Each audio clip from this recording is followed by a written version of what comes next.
Today is August 11th, 2006. I am Sarah Locker. It is a pleasure to conduct this interview for the Dakota Memories Oral History Project in Wishick, North Dakota. Can you state your full name, including your maiden name? Okay. My name is Eileen Magdalena Burlack Ketterling. Address to? Just when and where were you born? Oh, I was born in Logan County, Bernstein, North Dakota. And when? August 1930. Did you ever hear any interesting stories about your birth? Not really. Okay.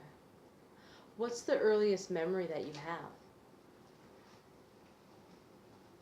The fire that we had at the house, in the old farmhouse.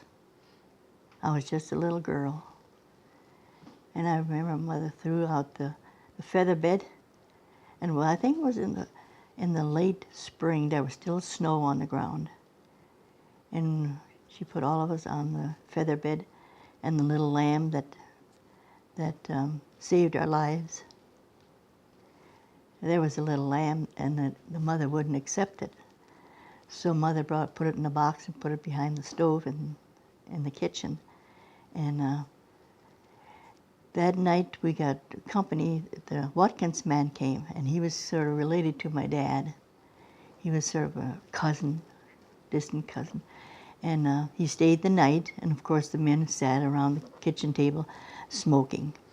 And when they were done smoking, they put their cigarettes and threw them into the coal pail, which they thought they did, but one of them must have landed on the broom behind the stove, and it started the fire. And the little lamb just kept, making a noise. Mother said, "What is wrong with that lamb that it makes such a noise now?" And she opened the kitchen door, and there was flames. So there was fire in the kitchen. And so Mother took us kids and put them on that feather bed, put it out on the snowbank, and put smaller ones on there. But Sister Ermeline, she kept crawling out of it. She said she just wouldn't stay under it. So, and my dad, he, in his bare feet, took a milk pail, and he ran to the well, to the stock tank, and got a pail of water, and he splashed it around the kitchen, and lo and behold, it went out. But Mother had a bucket of one of those wash tubs of water for washing clothes the next day. And my dad didn't remember that. He was so excited, fire, And here was this big bucket of water, and he had run to the well to get water with one pail, and he made it out. And why it burned so fast was Mother wallpapered the kitchen with oilcloth. And oilcloth is made of petroleum stuff. And it was on fire. But they got it out, and we all survived.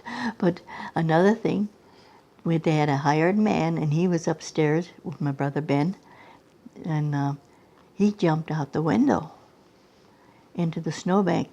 And they had this sickle grinder sitting there, and he missed that by inches. And usually they have the sickle grinder, they had where they put a little pail with water, so it would drip on.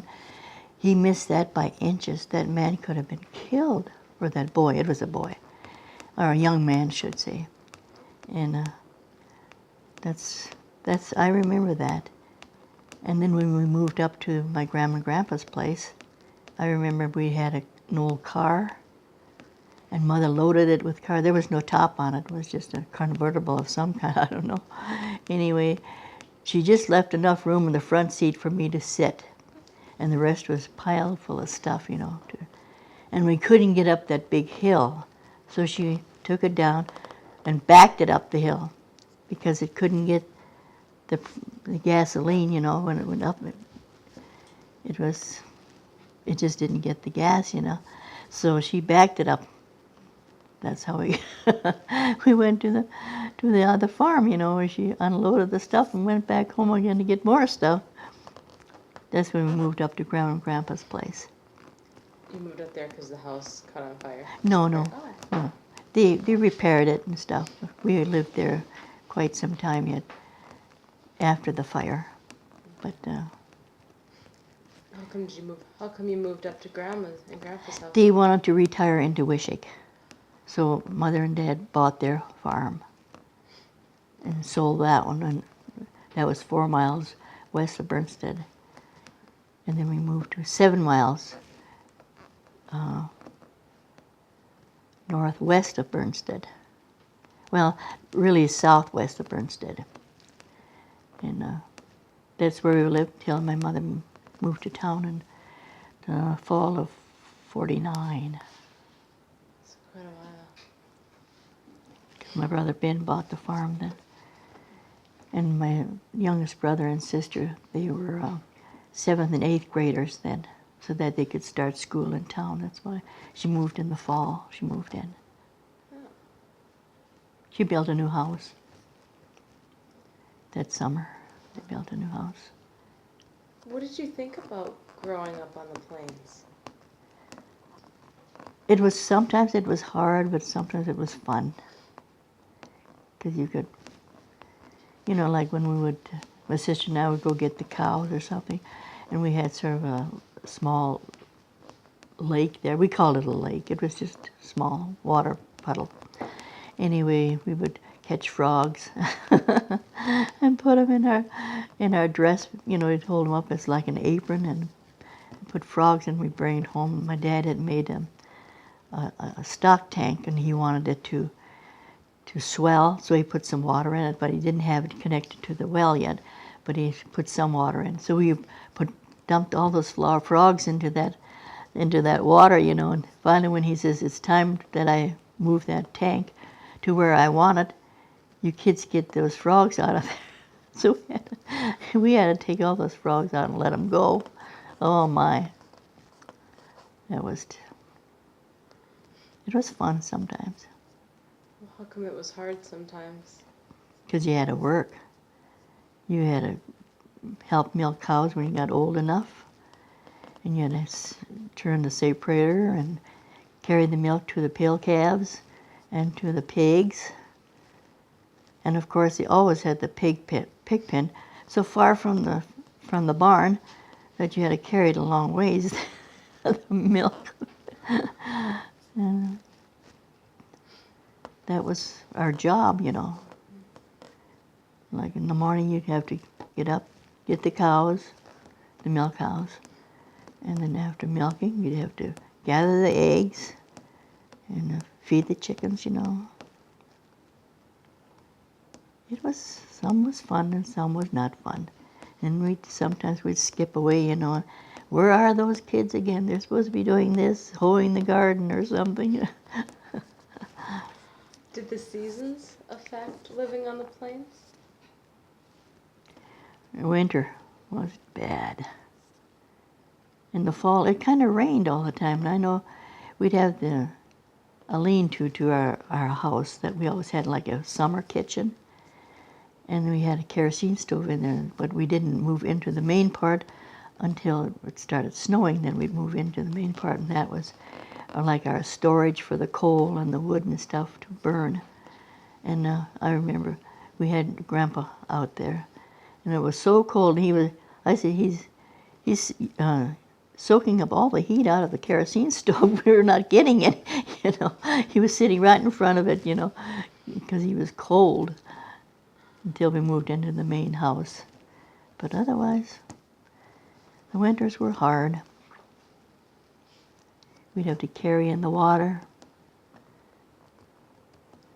10-gallon cans, fill up the 10-gallon can, you know, until it was time to put the cream in it. So they'd ship it out on the railroad to, we usually sent it to Bernstead, and then it went with a train to Mandan. And by Fridays, when it was time to go shopping, they'd have the check to spend for groceries and stuff. Otherwise, we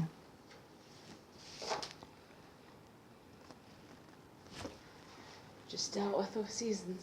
Yeah.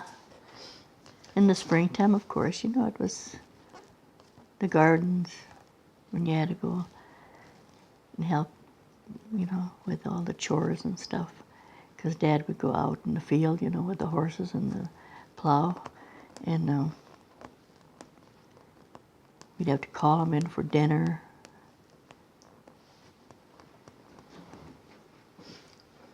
How about summer? What was summer like? Summer was pretty good. We went barefooted, like always. Even helping out in the field, you'd go barefoot? Well, no, then we had to put on shoes because the stubbles were pretty hard on the feet. And we'd have to shock, they'd bind her and we'd have to shock. And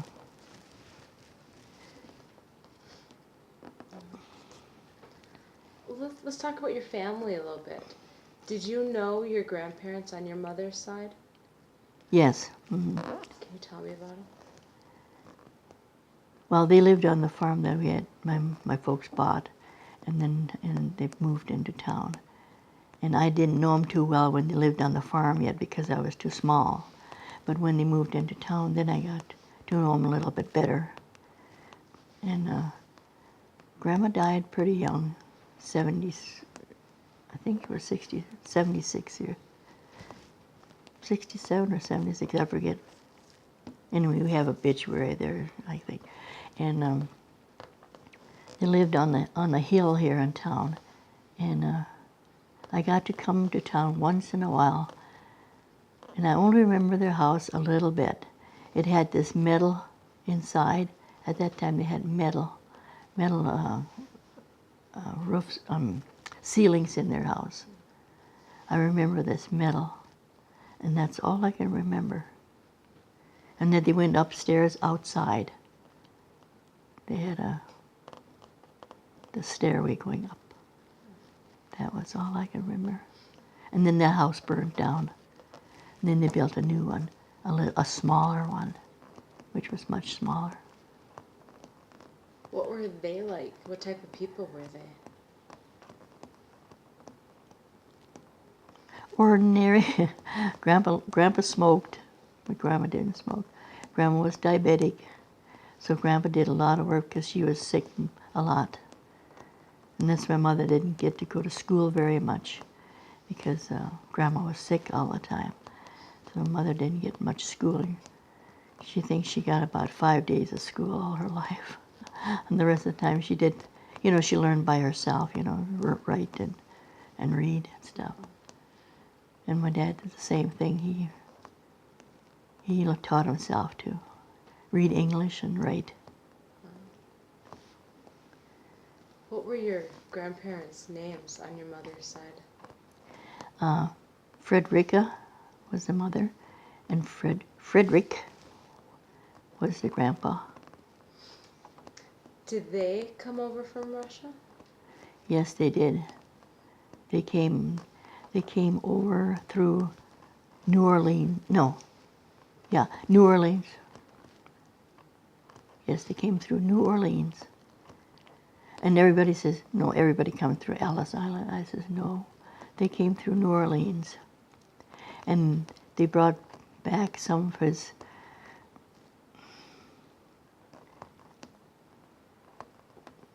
was it his sister? His sister, and she was a cripple. And he carried her all the time. He had to carry her.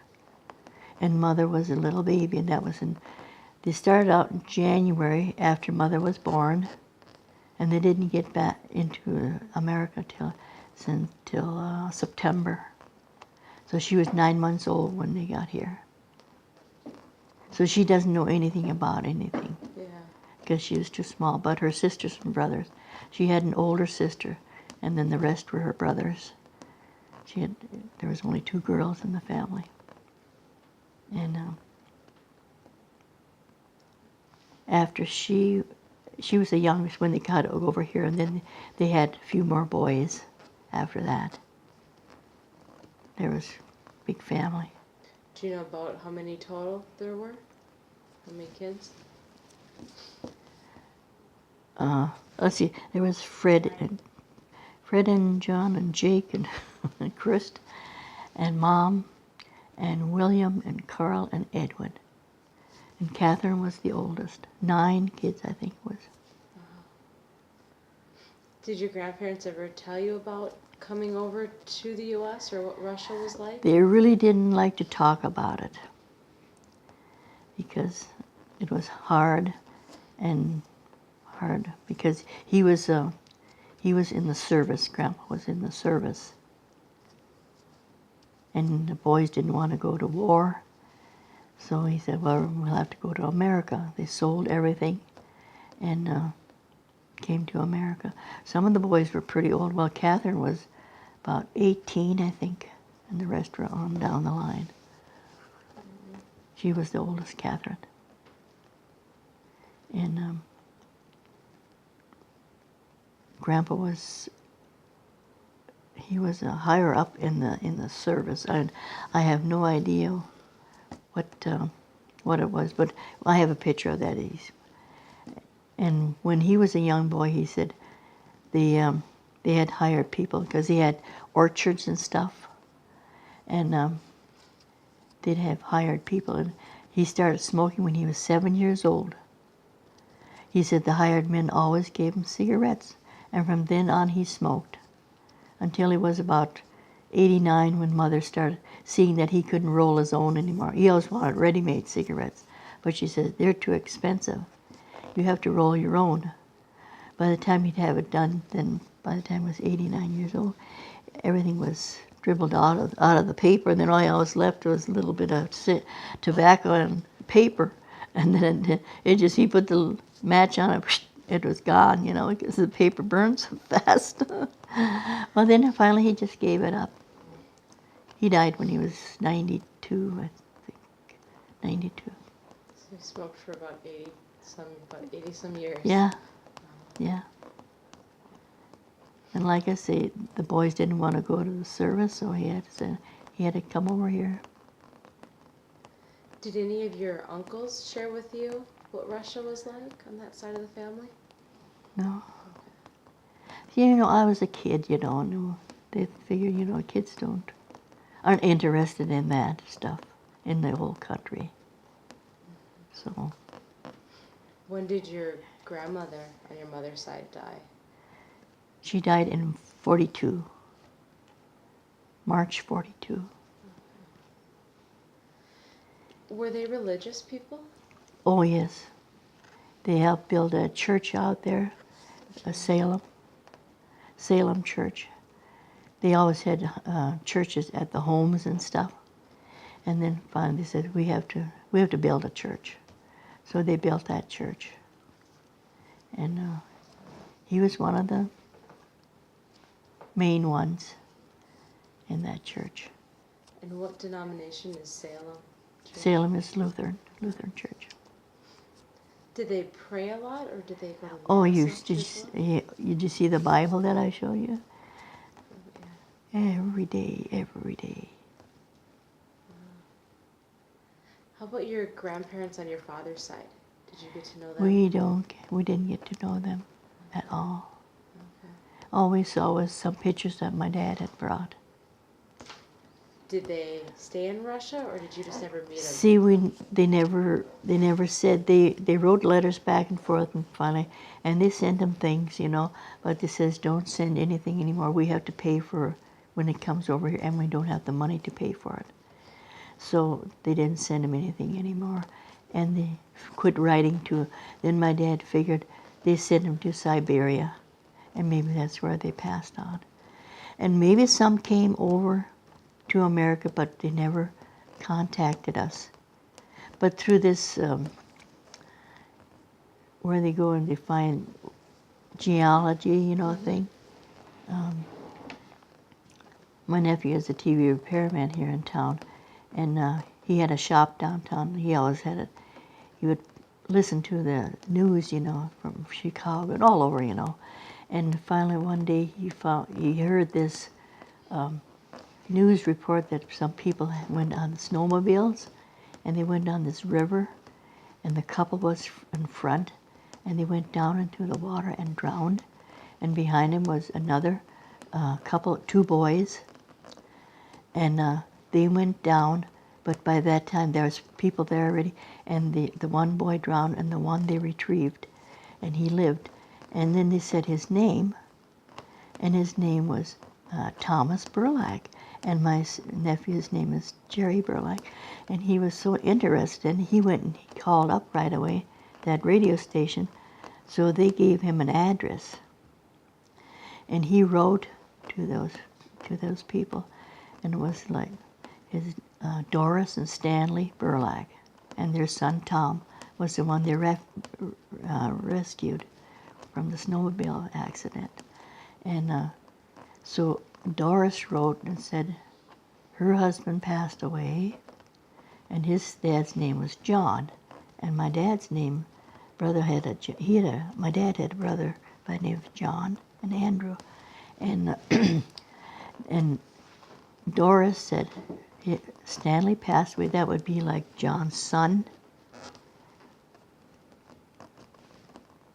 but she didn't want to communicate. I mean, she didn't want to have anything.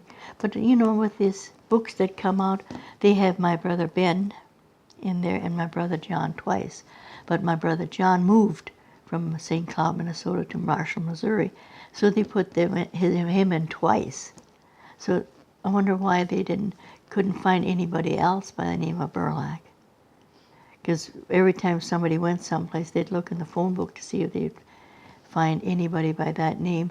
And my sister finally found somebody in New York that had the same name. But the girl said she didn't think so either, that we were related, shirt-tail relatives or something. But that's the only ones we could think that were kind of, but they changed the wording of the name. Like I have some papers here that when my dad came over, he settled in Montana. And they spelled his name different. He spelled his name different. And this guy that he homesteaded some land, and he went and changed the name to how it's spelled now. It was spelled different first. Then that man spelled it different. What we're doing now, we're using that spelling now. How did it used to be spelled? Burlock. And now it's spelled? Burlack. See, there it was Burlock, and now it's Burlack. It's got an A and instead of an O. Okay. Makes it harder to trace. Talking about your father, when and where was he born? He was born in Russia. Do you remember about when? Well, I gotta have the dates, but I have all in those papers that I'm laying then around. we can go over the dates later then. That's yeah, fine. yeah. And he was around 18 years old when he came over. And he came over all by himself. And he came through Baltimore, Maryland. And he settled in Montana. He came into Montana, where my mom's folks, the Ritters, came till to Eureka. That's where the train stopped, and that's where they lived for a couple of years until they homesteaded up here in Bernstead. And Grandpa, he earned enough money to buy a wagon and a pair of oxen, and he loaded up the family, and he walked all the way from Eureka to Bernstead to that homestead. And there they lived under the wagon box until they put up a small shack to live in. And Mother says from then on she didn't like to camp, go picnicking. She says, I ate out enough on the prairie. I don't want to eat out anymore. But as kids, we got to go have a picnic at Red Lake. We got to go have a picnic. And Mr. and Mrs. Bellin would come over from Larry, and usually she was a great cook, Mrs. Bellin. She would bring all kinds of stuff, and we just loved that because we didn't get what she would bring, It was really, she was a neat aunt. We loved her the best. Her and Mr. Bell, they're our favorite uncle and aunt. Did And- you see other aunts and uncles often? Oh yeah, they lived here in town, so we got to see them quite often. And then Mother's brother Chris, he only lived 3 miles from our place, and her brother Fred, he only lived a fourth of a mile from our place. And Fred's only had two children, a boy and a girl, but Chris had 2 boys. And the ones that lived in town, they had more children. Carl, he had quite a few children. And John had some. Well, John was married 3 times, but his wife died in the flu epidemic. And 2 children died in the flu epidemic. So they're all buried out at Salem. 2 wives and 2 children. And then he remarried again, a lady that had children. And they had children together, so there was quite a few there. Would you all get together? Oh yeah, we would get together. What would those large family gatherings be like? Well, I was kind of a kid yet, you know. The bigger ones, you know, they ruled the roost, you know. They would play. And the smaller ones couldn't play with because they were too rough. And boys were kind of rough. The ones I remember the best are the Carl's girls. They had more girls than, no, they had more girls than boys. They had 3 boys. And one of them, the oldest one, he always liked to go out to Grandma and Grandpa's place and help in the summertime with the haying and with the harvest, you know, the baling, the headering and the shocking, you know, the baling and the grain. I forget how to say that now. Bindering. There's the word. Well, anyway, we'd all have to help set up shocks, you know, and then the fall they would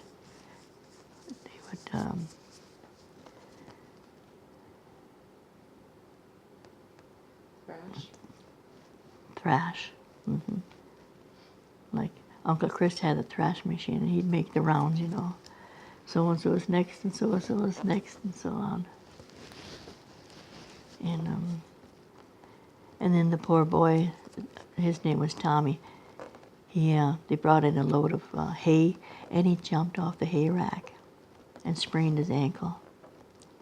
And he went to the well and had that cold water run over his ankle, and he got a blood clot. And by the time they got him to Bismarck, there was no hospital around here.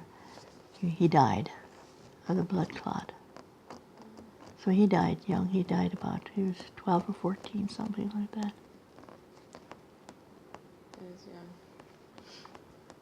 For the family gatherings to harvest or whatever you were doing, would the family stay into the evening? Would they stay for a meal or two?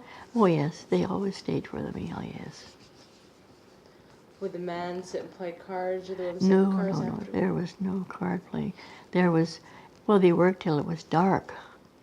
And then it was go to bed and get up early, you know, when the sun got up, and start it again. Of course, that was horse and buggy time, you know, horses. You had to they'd get up and work the horses till noon, and then they'd have to let the horses rest at least an hour. And that's when the guys kind of, you know, relaxed and took a little nap or something. Otherwise, it was like thrashing time. That was hectic, you know. You had to cook breakfast for all of them, and there was no refrigeration either. So you had to put all the milk and stuff down the well hole to keep cool. And you'd have to butcher the chickens in the morning to have them done by dinner. Was that one of your chores, was to help out getting Yes. the cooking? Yes. Mm-hmm. Run and get this and run and get that. And if there was garden things, you had to run and, you know, pick some onions, get some onions or get some dill.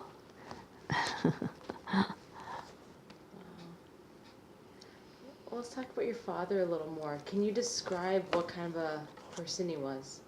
He was a gentle person, very gentle. Yeah, he was good to his farm animals, his horses and his cattle and stuff. We had cows and horses and sheep and pigs and chickens. Well, no ducks yet, not on the old farm, but when we moved up to the other farm, we had ducks. Mother had ducks. Did he express his emotions? Well, when things didn't go too well, he would he had a Russian word, was bomberwind weather, something like that, I forget. Bomberwind weather, he'd say. Whatever that was in Russian, I don't know. Okay. My brother always said that too. Then after he got bigger, he always said that too, when something didn't go wrong. But sometimes he'd say the other words too.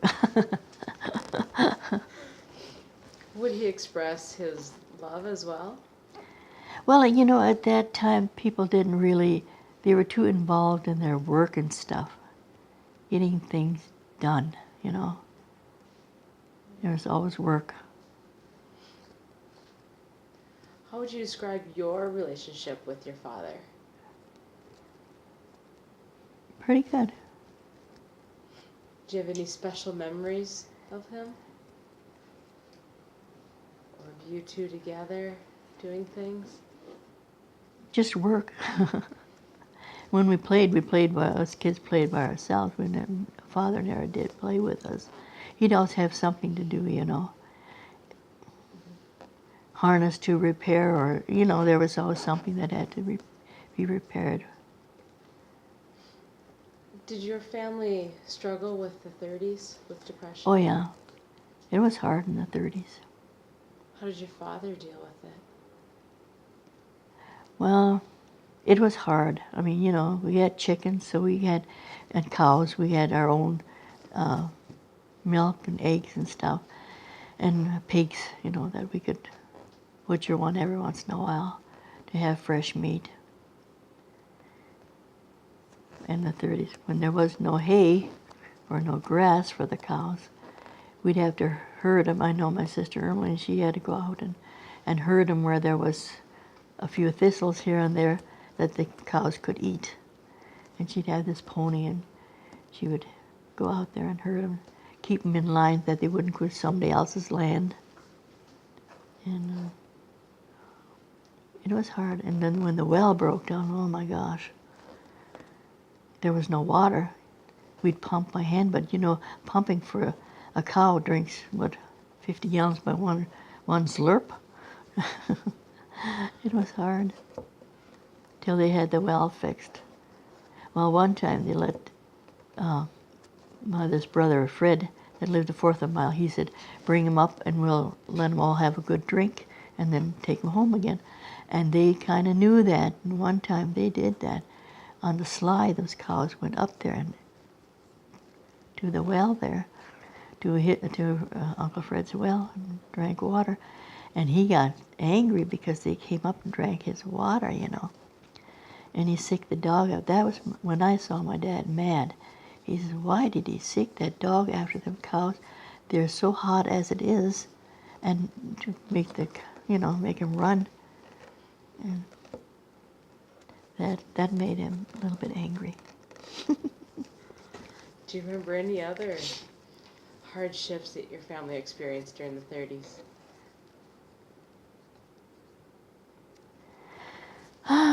Let's see. Well, I was a kid. I was born in 30, and it was from the 30s on till the 36. It was hard. And of course, I always had earaches. I bawled a lot in the nighttime because I had an earache. My brother Ben did too. He always had earaches too. He could never go outside without he had one of those aviation caps with the ear flaps. He'd have to wear that all the time. And he was upset. He says, why should I wear this heavy cap in the summertime? And Mother says, well, the wind gets into your ears and then you get an earache. And then finally when he was 10 and I was 5, we had our tonsils out. And we had to go to Wishick. He went early in the morning with the horses, took us in, and took us upstairs to the doctor's office. It was on top of the drugstore. And they took our tonsils. I said, in German, I says, they tied me on an ironing board, and they put this terrible smelling stuff on my face. And the doctor said, count to 10. And I counted to 5, and he lifted up the strainer, which he used to put over my nose. And I looked at him, and he put that strainer back on my nose again, and he dropped the stuff on my nose. And then I went to sleep, and I didn't wake up anymore. Then when I did wake up, my lips were so dry and cracked. I says, I want water, in German, of course. I want water, I want water. All they did was drip a few drops on my lips. I says, I want water. And we had to stay overnight at Grandma's house. I had to sleep between 2 chairs. They put 2 chairs together, and that's where I slept on.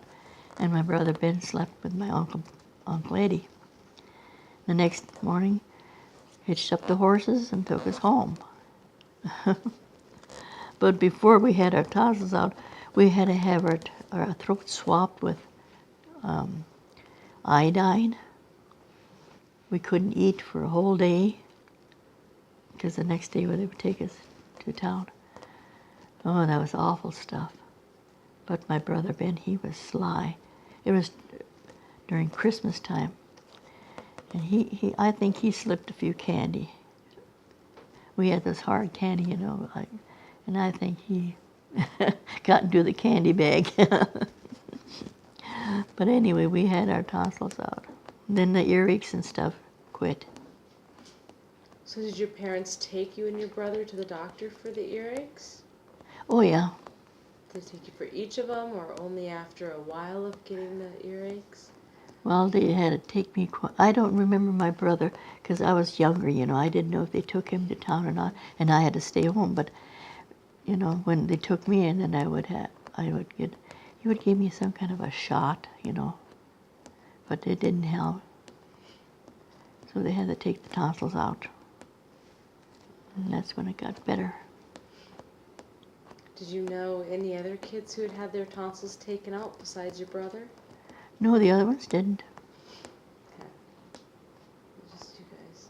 Well, my sister Marion had hers taken out when she went to nurses training. Then she had hers taken out, but otherwise the other ones didn't. Oh, I take that back. Arlene did too. Arlene was in high school when she had to have hers taken out. Did you kids visit the doctor often? Or No. on a regular basis? No. It was all home remedies. If we got the measles, Marion and I all shared everything. We got the measles together, we got the mumps together, we got the chicken pox together. That's how it was. So did your mom have home remedies to help you with those? Oh, yeah. What were they? Stay in bed, you know, keep warm. And she would make us drink a lot of liquids. Do you remember any of her other home remedies that she would use? Well, we really didn't get sick that much. I mean, colds, but you know how cold is, you know, you just have to wait till it's over with.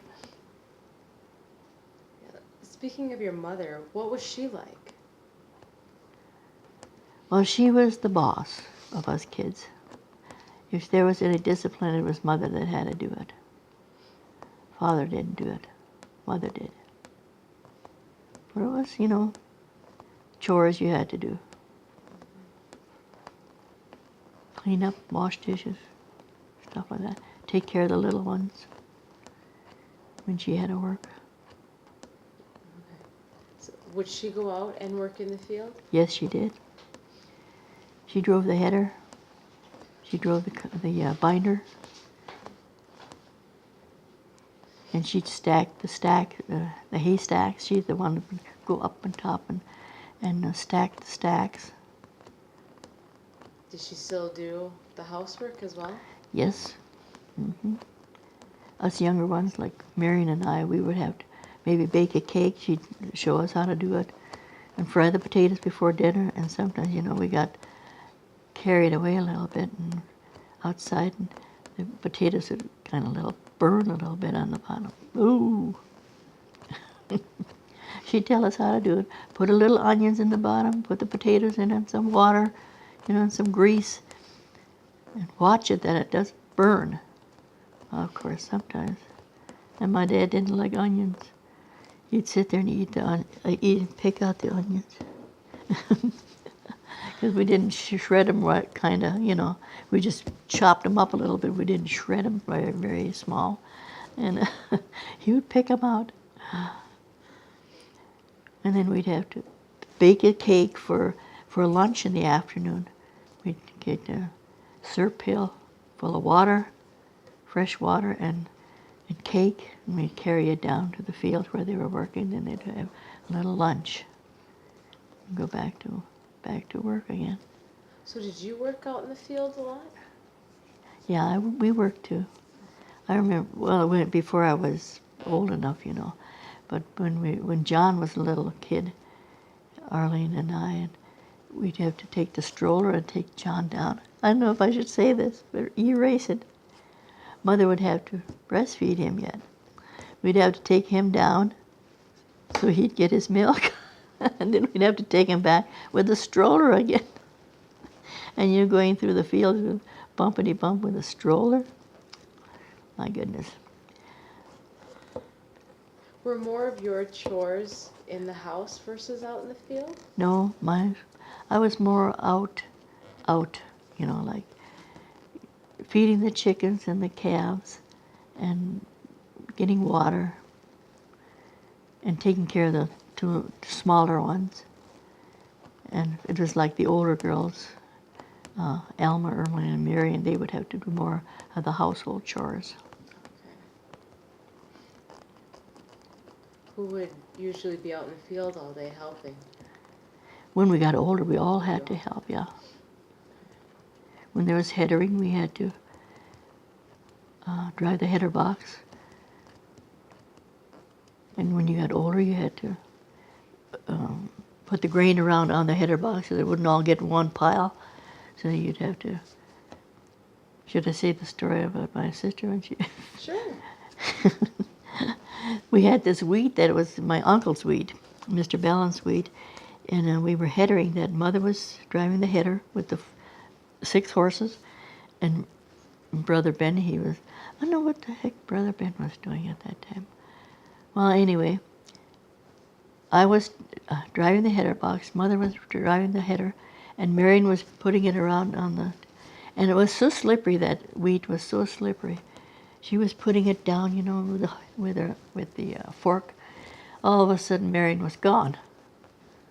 She slipped off the back of the header box, and it was so slippery. She just zipped down. My goodness, with the pitchfork. Wow, she was lucky she didn't get hit with that pitchfork. But, she was pretty angry. She said, "Oh my, that wheat is so slippery." Slipped off. Did you have any other minor accidents like that? Or anybody in your family? No. Well, I remember my brother, he broke the buggy. He went too fast and the buggy tipped over and he broke the buggy. So we didn't have a buggy anymore, a horse buggy. Yeah. And then Alma and Benny, when they were smaller, about 6, 8 years old, they each wanted to had a colt. The mares had colts, and each one claimed one. And the one of them went and kicked my sister Alma in the head. And she has a scar on her forehead from that. Did you ever have any major accidents? Well, my dad did. When he lived on the old farm, he did. He had a horse kicked him in the head, and he lost an eye. So they had to take him to Bismarck. So he only had one eye. Did he wear a patch, or did he have... No, it just grew shut. Okay. Yeah. Wow. That's a different story you don't hear very often. Yeah, well, they had when my sister Alma was the oldest one, she was a baby, they had a buggy accident too, and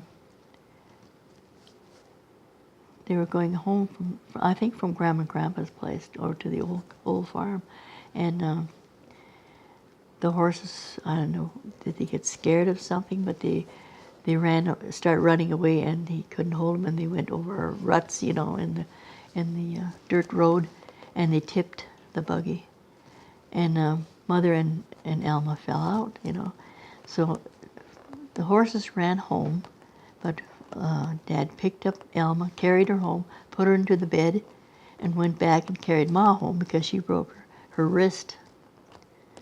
So he had to go back twice to where the thing was tipped.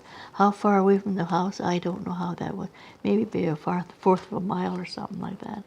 I don't remember. I was still,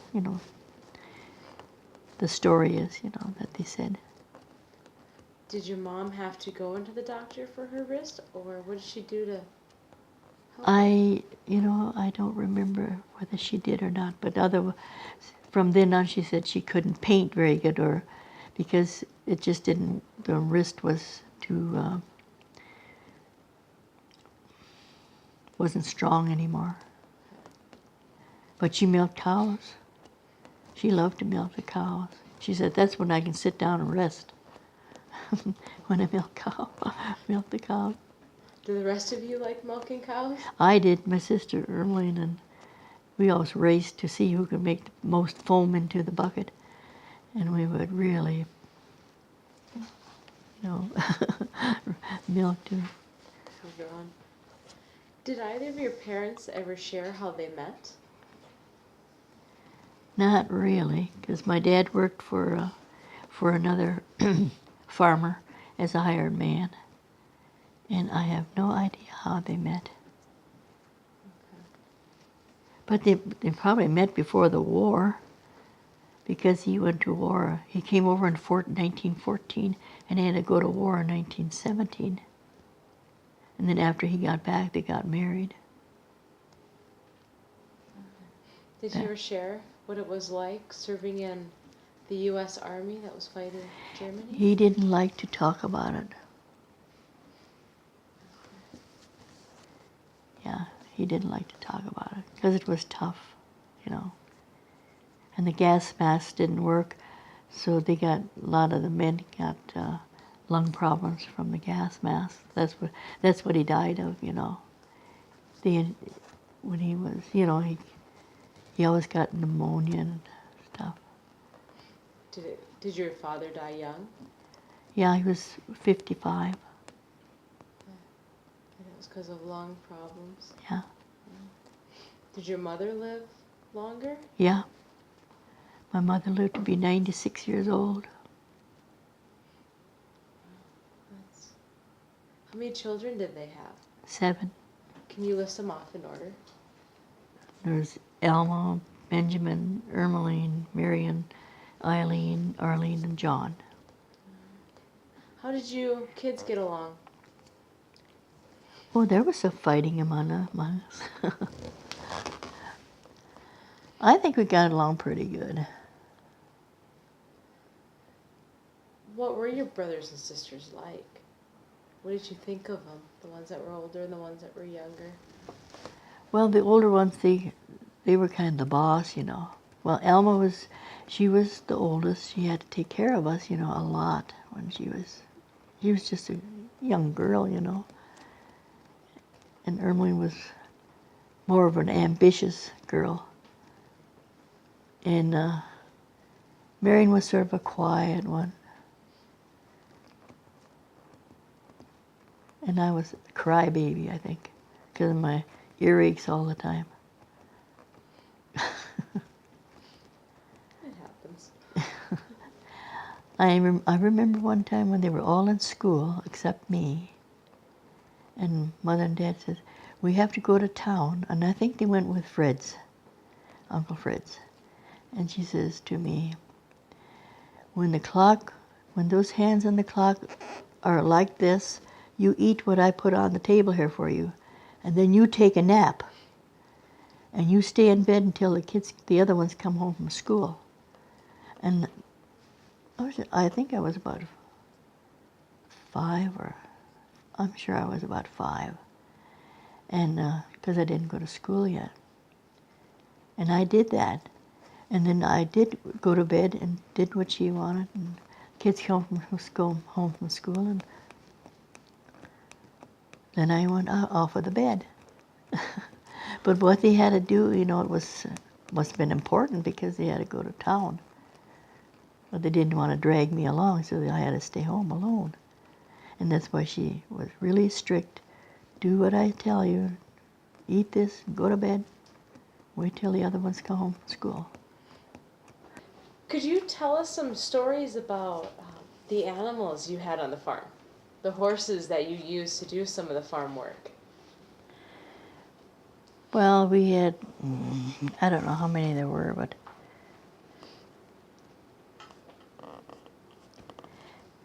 they were horses. I mean, you know, but we couldn't ride them all. We could ride Curly and Frank, and Babe was kind of giddy. We couldn't. But after we couldn't use Queenie anymore, we used Babe, and Babe was Curly's daughter, the one that died at the straw stack. I suppose she lay down and couldn't get up anymore and died. Well, anyway, Frank was the one that I liked the best. I could ride him. I could go out to the pasture, and I'd walk back to get the cows, and I'd see him, and I'd say, "Come here, Frank." And he'd come. I'd go to the fence, and by the fence post, and I'd stand on the fence post. I'd put him to the side so that he would stand kind of close to the fence. And sometimes he didn't want to stand that close, but I finally got him to stay. And then I would climb up on the fence and jump on his back, and he was neck trained, so I didn't have to use a bridle or anything. I just took his mane and held it, and went like this, and then he'd go.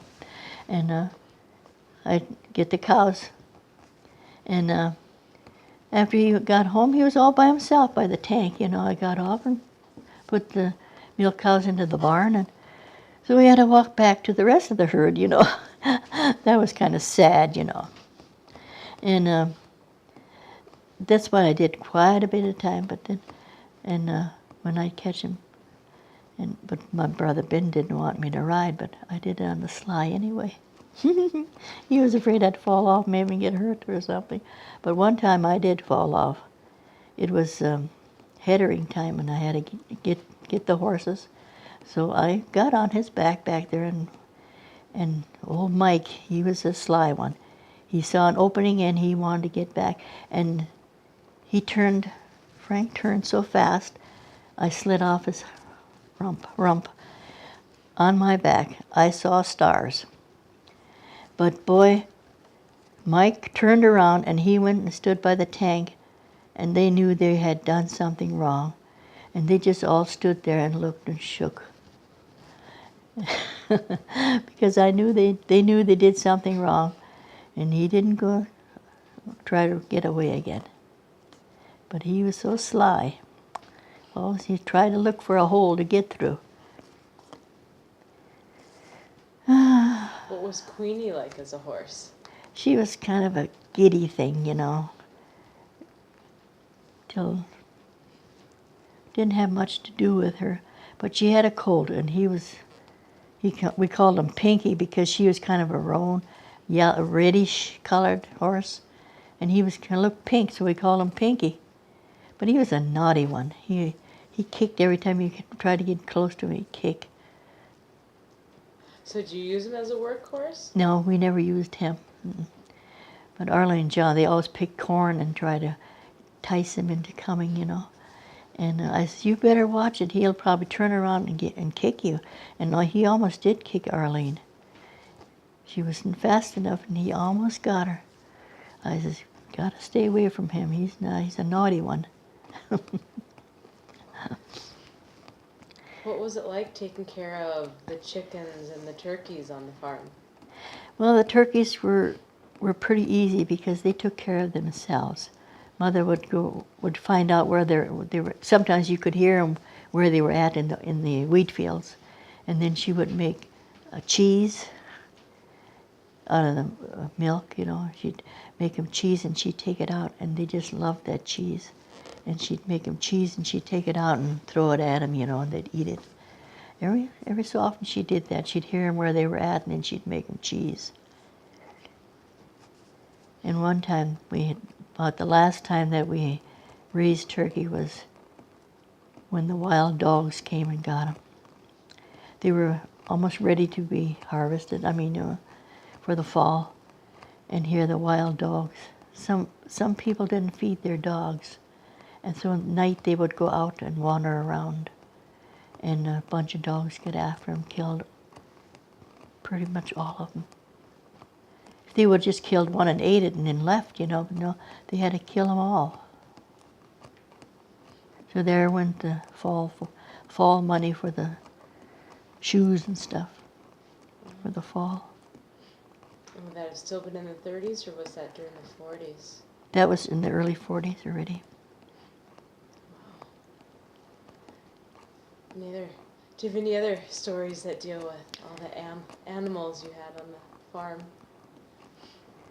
We didn't have too many that were pets. We just had cats. Eileen was a cat girl. She liked cats.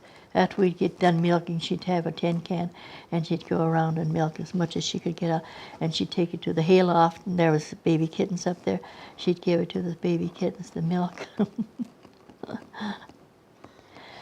What was I talking about a while ago? You told us about trying to find all the nests for... Oh, the turkeys, yeah. The turkey nests, yeah.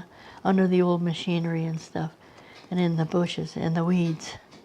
And we'd have to climb up on the haystack and get the eggs and then climb down again. And not break them either.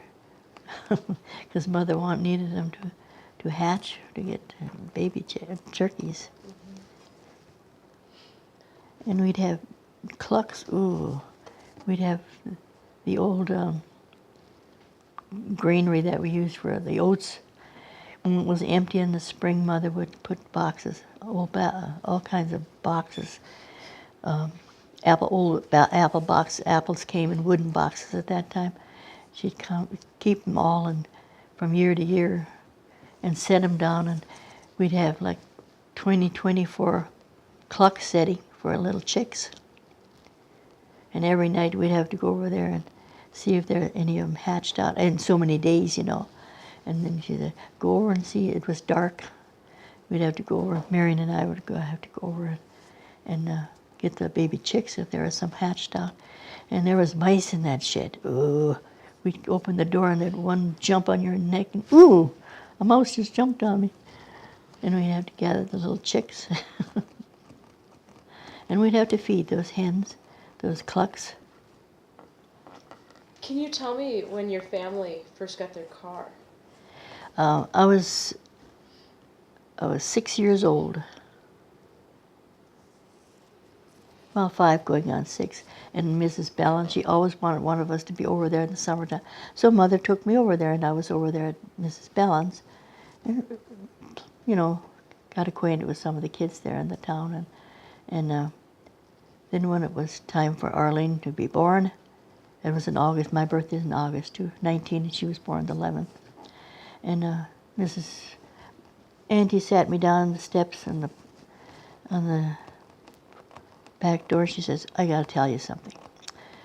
You know what your parents did? They went and they bought a baby girl. What they should have done was bought a new car, not a baby girl. So now you have a baby girl, a baby sister. And I was a kid, you know, so we have a baby sister. Then when I had to go home, you know, here she was, a baby sister and a new car, all at the same time. That was really something. Was there one of the two you liked better? Being 5 or 6 years old? Yeah, well, at that time you couldn't say anything because she was here, you got to take care of it, you know. So, yeah, that was cold that winter. Oh my, it was cold.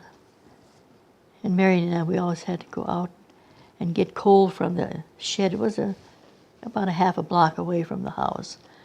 We'd have to, for the night, we'd have to haul in the water. We'd have to haul in the coal so that we'd have, for the night, enough stuff.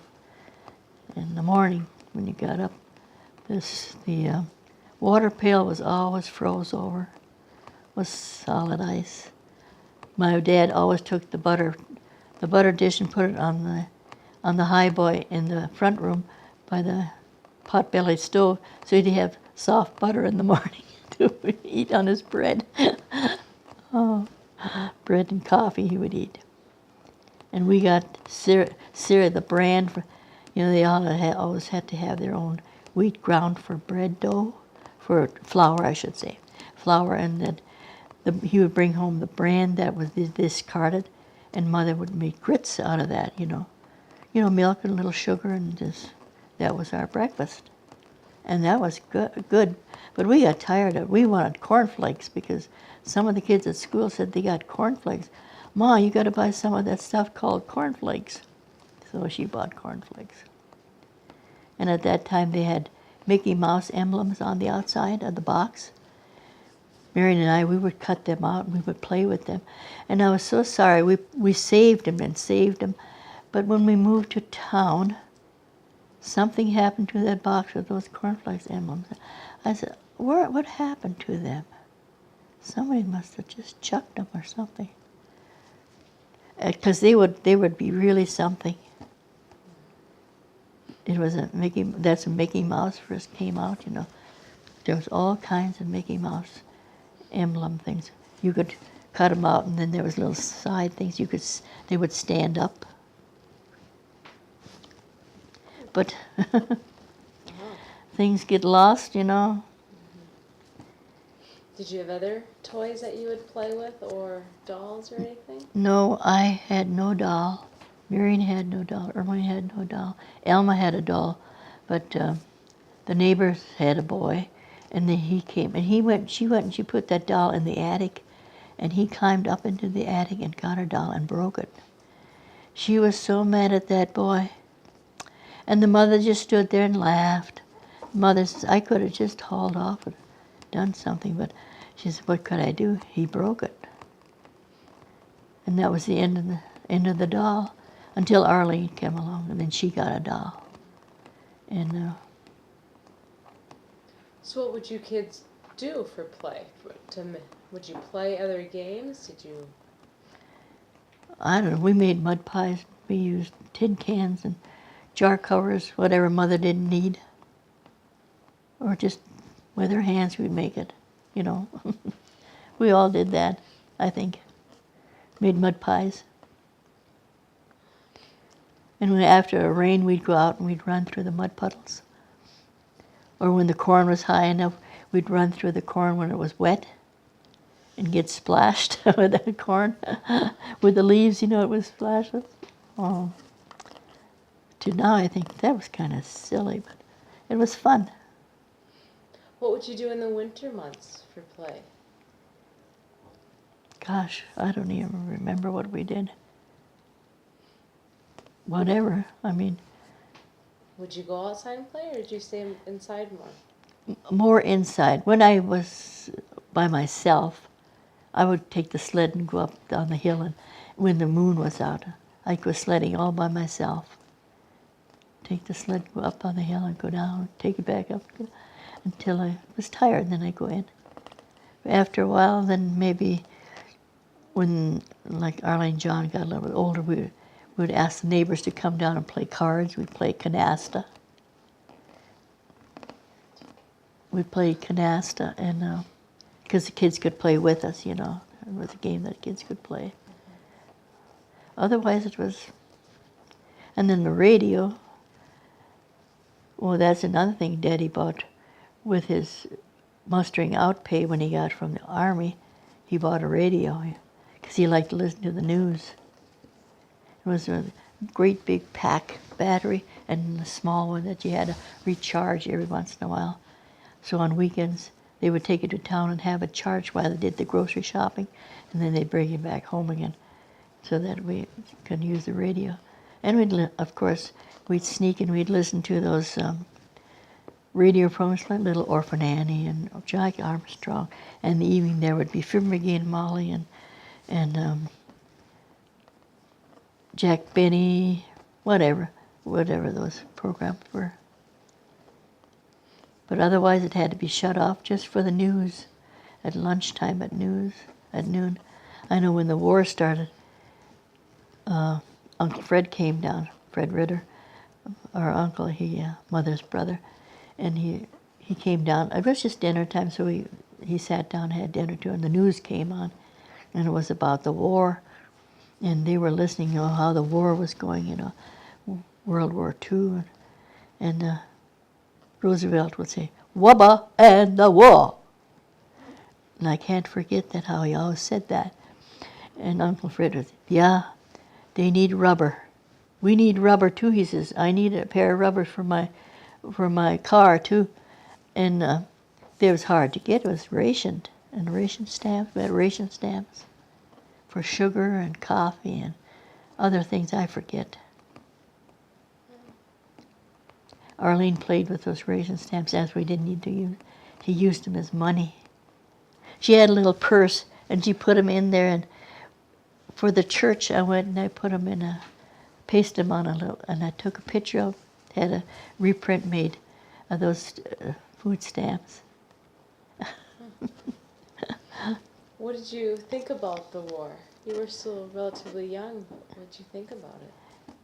We thought it was terrible that they would be fighting me because, my dad was in the First World War, and then he knew what it was all about, But at that time, they didn't have more modern things. But in the World War II, they had, really good guns and good gas masks and stuff. Was your dad worried about having to go serve again, or any of his family? No, because he wasn't well from the First World War. He was always sick, and so he was in Veterans Hospital many times. He was in Hot Springs and he was in Fargo. From Fargo, they transferred to Minneapolis. And from there, that's when he passed away. He passed away in Minneapolis in the Veterans Hospital. And what could we say? Mother was the boss, and my brother Ben, he was the oldest, so he was the boss too. So we had to do what they all said. Was there any worry about using German during World War II? Well, we couldn't use it at school, otherwise we'd have to stay after, and we didn't want that.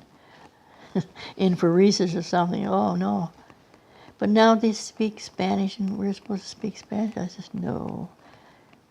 I had a little girl come to a rummage sale that I had. She was speaking Spanish. I said, "You come to America, you speak English, because I speak German, and I daresn't speak German because it's English. We have to speak English."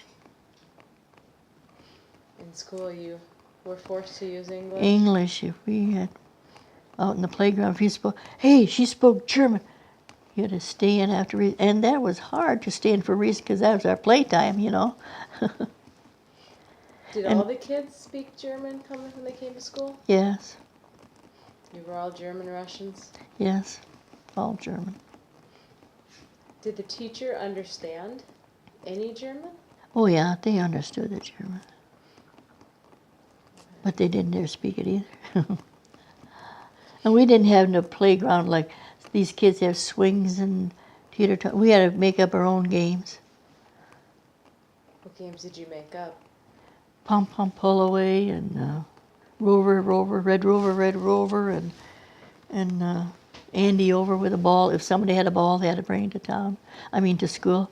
And if they had a tin can, they had to bring it to school because then we played kick the can. And we had an old barn where some came with a buggy and they brought their horses. And we'd use that as a hiding place, And we'd exchange caps. 1, 2, 3 for so-and-so. No, that's not so-and-so. Because he was wearing somebody else's cap. That was fun. You guys made up these games, or did you learn them from other kids or from the teacher? All the kids knew some kind of a game, Yeah. Okay. But just, nobody knows exactly where they learned it, No, they just knew it? we just knew it. Then, of course, there was a little pond in the pasture there. We climbed through the fence and skate on the water. We didn't have skates, we just skated with our overshoes. Did you like grade school? Yeah, I liked it. I liked Reese's better, though. Did you like the teachers that you had? Yeah. Did you have the same teacher, or did it change often? No, they changed a lot because when the war came, we had a couple. Was it Mrs. No, Mrs. Engelking was their superintendent from Napoleon. Gosh, I just can't remember what that lady's name was. That was our teacher. She was quite old already. Conley? There you go, Conley. And Art Gull had to go to war. Was it? No, it wasn't Art. It was.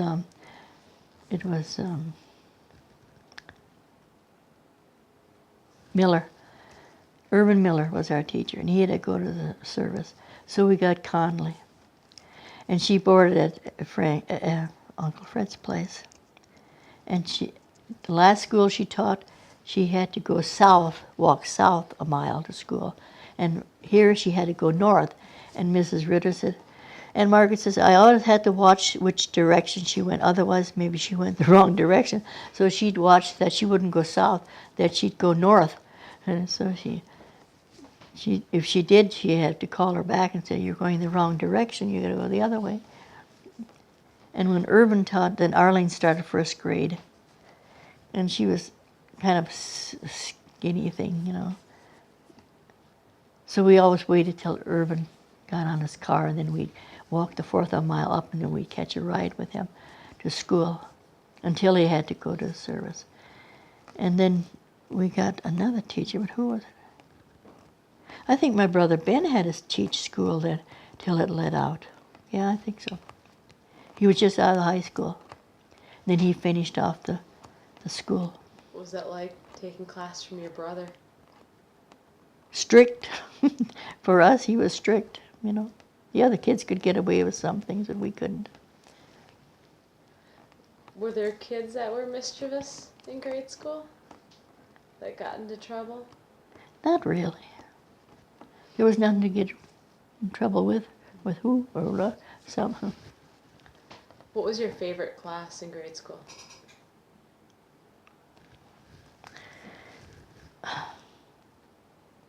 Reading.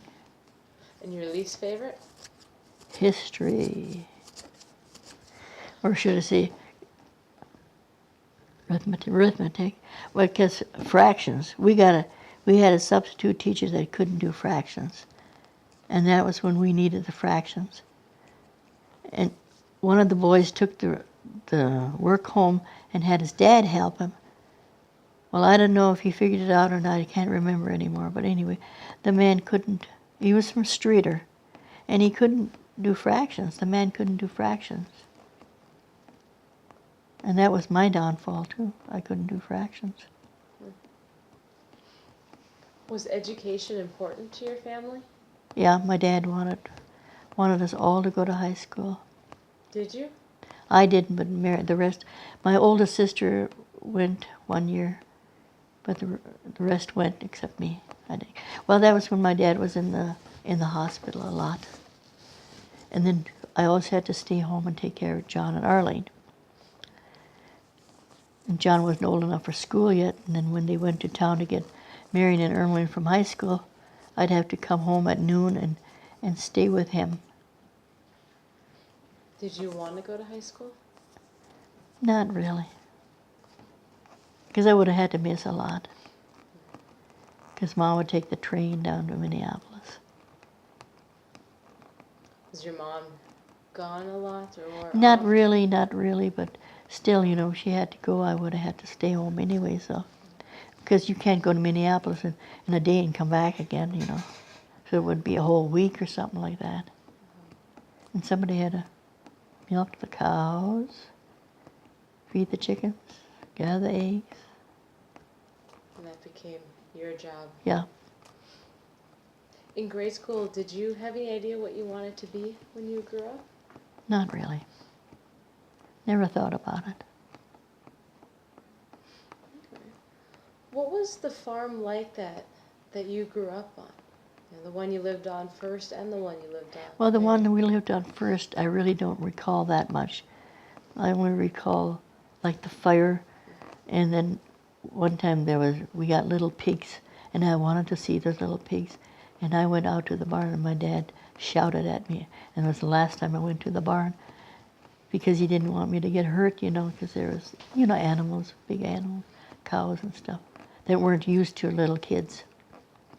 That's the only thing I remember back there, when on the old place. But then up in the other place, I remember more stuff. What did that house look like? The old one? The new house, the one you remember. Oh, the grandma and grandpa's house was bigger than the one that we lived in first. It had a bigger upstairs. It only had 2 rooms, but they were bigger. Who got what room? Who Well, the slept? girls had 1 room, the boys had 1 room. Well, there was only 1 boy then. But anyway, he had 1 room, and the girls all had 1 room. We all slept in 1 room.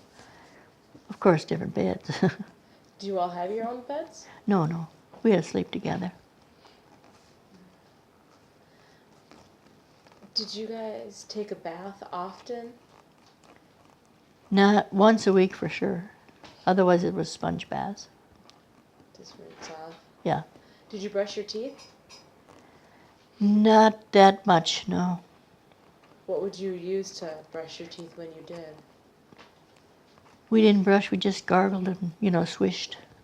There wasn't a toothbrush or anything. What would you what would you gargle with? Salt water. Okay. Probably had to be tasty. Yeah. Was religion important to your family? Yeah, my dad and mom. They helped build that church in Bernstead. First Lutheran in Bernstead, they helped build that. What was the church service like when you went on Sundays? What was it like? Like a usual church service, I think. I was a kid, over at Bernstead. I was bigger when we went to Salem, but First Lutheran. I can just remember we went to Sunday school. We had little pamphlets. I think I got them laying over there. But otherwise, when we went to Salem, they didn't have Sunday school very often until my sister Eileen came along, and then she taught Sunday school. Did you all sit as a family during the church service? No, the women sat separate, the men sat separate. So the girls would sit with mom and the boys sit with dad? Was the service said in German or English? German. Was it always said in German? Yes, out in the country it was always German. When would it have switched to English? When we moved to town. We went to town when that church closed up, and then we went to town. Then they had 2 services, a German and an English. So which one did you guys go to? Well, Mother went to English because Arlene and John were smaller, and they had to really learn their catechism and stuff in English, so we went to English. But I went to German confirmation school, where John and Arlene went to English. Marion had to go. We all went to German until Arlene and John come along. They went English. Did you like going to the Mass in English or going to the service in English? Yeah. Could understand it really good. Did you guys have trouble understanding the service in German? Not really if they spoke it, the right way, not such a high German. Okay. When you moved to town, was your dad already in the Yeah, he hospital? already had died. He died in 47. How did your mom survive how did your family dynamics change? Sure. Mom and my brother Ben were the boss. And we all pitched in and helped along. Did she have to go find a job, or did she still stay No, home? she stayed at home. She never worked out. How did the family get money? Well, at the farm, we had our grains and our livestock. So even though Ben bought the farm, Yeah. you all still helped out there, or Well, after he got married, after he bought the farm, he got married first. That was and then in the fall of '49 we moved to town, built a house, and Mother and the rest of us moved to town, and Ben stayed on the farm and bought the farm from Mother then. So everybody kind of pitched in and helped. And then when we moved to town, I got a job at Harrimerk, the grocery store. Well, it was one store that sold everything. And they bought chickens and ducks and turkeys and eggs and stuff. It was a mercantile. They sold anything and everything. What was it like moving to town after having been in the country for so long? Kind of different, because we didn't have to work that hard. Didn't have to get up and gather the eggs and feed the chickens and milk the cows, and that's why I had to get a job so we could get more money. Yeah. That's help Mother out, because she had no income, no Social Security, because they never paid in. So she just lived off the money she got from selling the farm. So when Arlene graduated from high school, Mr. Hare came over and he says, in German, "Wo ist die Kleine?" And my mother says, she's not home yet from school. And then he says, come over to the house. He just lived a block away, and he said, come over to the house. I want to talk to her. So Mother was wondering, what does he talk to her about? And he asked her to work at the store, in the office. And she did. For 35 years, she worked in the store. Wow. I worked there too, a little over 8 years for minimum wage. Sometimes it was even less than minimum wage. Should I tell you how much we got an hour? No.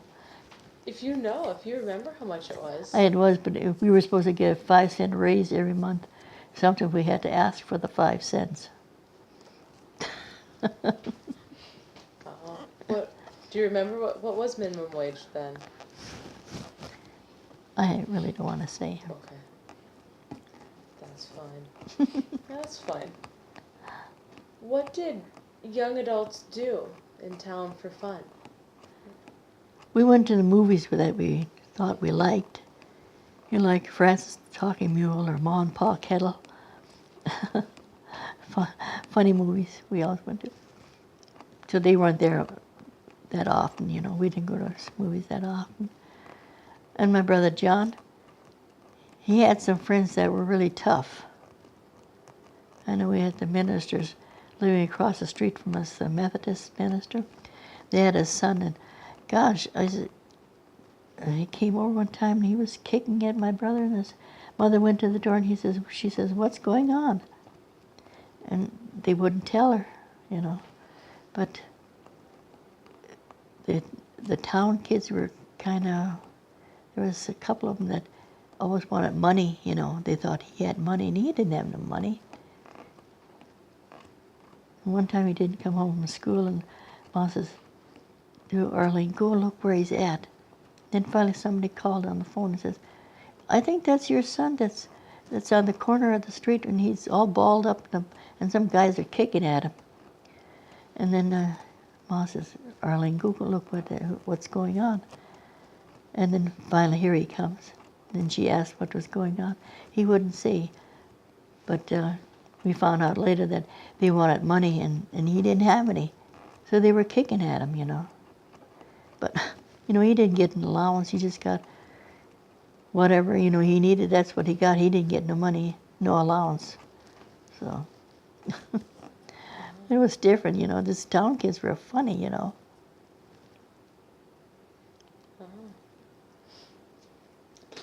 Arlene made some friends at school, you know.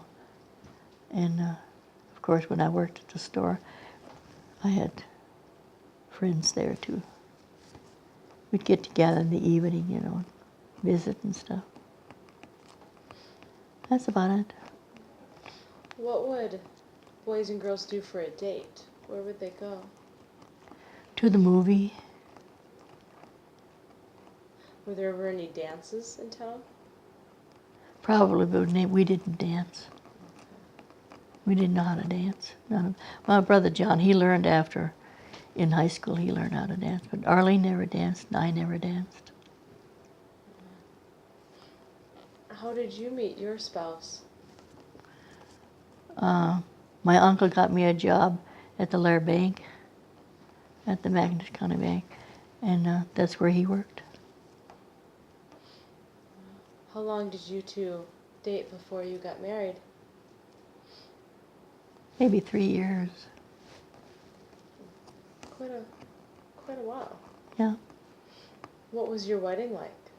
Well, I didn't have a wedding. We just went to the church, and just the mother and dad were there. The attendants, that's all. Did you just want a small wedding? Yeah, we didn't want to. We all did that. Well, my sister got married in Colorado, my older sister. And so did my other sister. My brother got married in Bismarck. And I got married in St. Luke, or Marion got married in St. Luke, and Arlen got married in St. Luke. And my brother John came out from St. Cloud and got married in Ashley, because that was the minister was there that baptized him. So he says, I'm going to go down there and get married. So him and his girlfriend went down there and got married. We didn't have, none of us had weddings. Did you go on a honeymoon or anything? Well, we went to Omaha. Marion was stationed there. So we went to Omaha. We went to the horse races. Marion took us to the horse races. Did you win? No. I don't know how to pick horses that can run. Where did you and your husband first live? We lived in Lair right away. His mother lived in Lair, but she remarried and lived in Aberdeen, South Dakota. So he was batching in Lair. So I just moved in with him when we got married. Pretty easy. Didn't have to live with mom and dad at all. No. And after a while, we just bought the old house from his mother, and we lived there. What do you think's your happiest childhood memory? I don't know. I sort of was happy all the time, but it was the chores that we didn't like. What do you think? Did you have a stressful childhood experience? I really can't recall. Probably when my father passed away. It was kind of sad, kind of hard, you know. You had to make do. Life goes on. What do you think was the most adventurous thing you did as a child?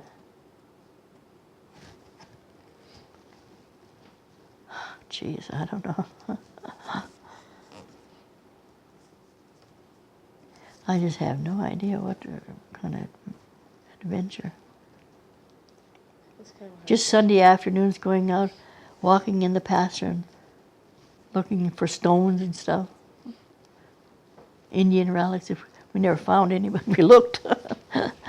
Couple last questions to ask you. Why do you think it's important to share your life story? Most of people know how it was in the olden times. Das war im Dezember und bitterkalt.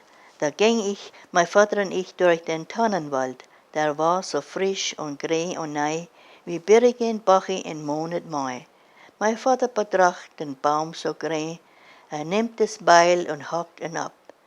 Schleppt den Baum durch den weißen Schnee, dat zwitzelt so in dem Kirchenlicht. Sprach zu die Kinder, der Baum ist für Jesus, Geburtstag, Christtag, Nacht. And can you tell us this kind of sort of what it's It, the general it story in says like English? my father and I are walking through the forest, which is green like the month of May, like the hills and valleys in the month of May.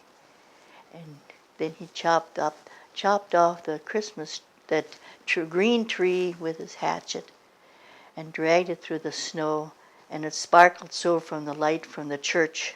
And he told the children, this tree is for the Jesus' birthday, Christmas Eve.